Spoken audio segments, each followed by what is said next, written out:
Знаеш ли, че в DC вселената има само един член на оранжевия Лантърн корпус? Различните цветни пръстени черпят сила от различни емоции на своите носители. Източникът на силата на оранжевите пръстени е алчността или лакомията. В момента съществува само един оранжев лантърн. Неговото име е Уарфлийс.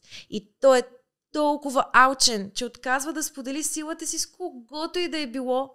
Първоначално Уарфлийс е бил роб, завиждащ на огромното богатство на своя господар. Тази завист го превръща в изключително алчен човек. Той искал не само да пази това, което има, но и да замени господаря си.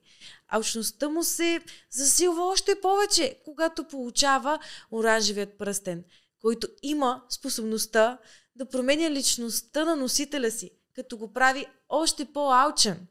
Ако искаш да разкажа за някой твой любим супергерой или суперзлодей, пиши долу в коментарите.